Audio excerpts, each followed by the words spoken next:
தீபாவளி பலகாரம் செஞ்சிட்ருக்கிறேன். சப்ஸ்கிரைப் பண்ணுறவங்க பண்ணுங்கள். செஞ்சு நான் வீடியோவில் போடுறேன். 350 இது போட்டிருக்கேன். ஆனால் எனக்கு யாருமே வந்து சப்போர்ட் பண்ணலை. இருந்தாலும் பரவாயில்ல, நான் இப்போ எதுவுமே பண்ணலை. உங்களுக்கு நான் செய்கிறத மட்டும் சொல்கிறேன். மைதா மாவு, கோதுமை மாவு 2 சம அளவு எடுத்து, டால்டா, கொஞ்சம் கருவேப்பிலை, கொஞ்சம் பூண்டு, கொஞ்சம் கரம் மசாலா, வெறும் மிளகாத்தூள், சில்லி பவுட்ரு, உப்பு, பெருங்காயம் இவ்வளோதான் போட்டு நான் பிசைஞ்சு பண்ணிகிட்ருக்கேன். சப்ஸ்கிரைப் பண்ணுறவங்க பண்ணுங்க, பண்ணாதவங்க பரவாயில்ல. நான் நிறைய வீடியோ போட்டேன், யாருமே எனக்கு சப்போர்ட் பண்ண மாட்டேங்க. பரவாயில்ல, நான் பண்ணிகிட்ருக்கேன். வீடியோ போடுறேன் பாருங்கள் பண்ணதுக்கப்புறம்.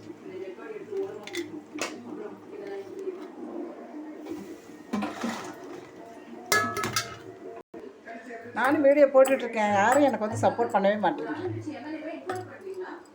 பார்க்குறேன் பண்ணுறீங்களா? சப்போர்ட் பண்ணால் தான் போட ஆசையாக இருக்கும். யார் பண்ணுறீங்க?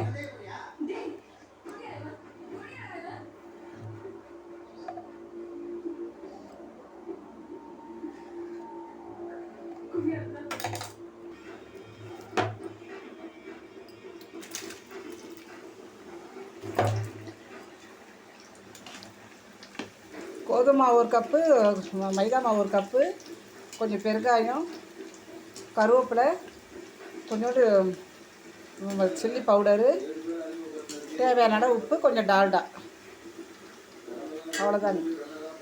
சப்பாத்தி மாவு பிசைஞ்சிக்கணும். பிசைஞ்சிட்டு இந்த மாதிரி சிப்ஸ் மாதிரி போடுங்க, குழந்தைங்களுக்கு சாப்பிடுங்க நல்லா விரும்பி.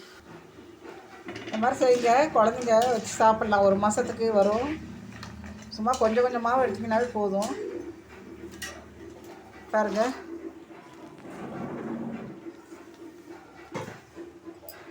பாருங்கள், எங்கள் வீட்டு தீபாவளி பலகாரம் மைதா மாவு சிப்ஸு, வேர்க்கடலை வெல்லம் உருண்டை, சத்து ரவா லட்டு.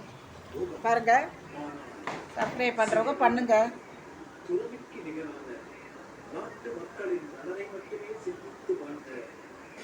எங்கள் வீட்டு தீபாவளி பலகாரம் ரெடி. ஹாப்பி தீபாவளி வாழ்த்துக்கள். எல்லோரும் நல்லா இருக்கணும், நீண்ட காலம் நோய் நொடி இல்லாமல் இருக்கணும். பாருங்கள், சப்ஸ்கிரைப் பண்ணுறவங்க பண்ணுங்கள், இல்லைனாலும் பரவாயில்ல.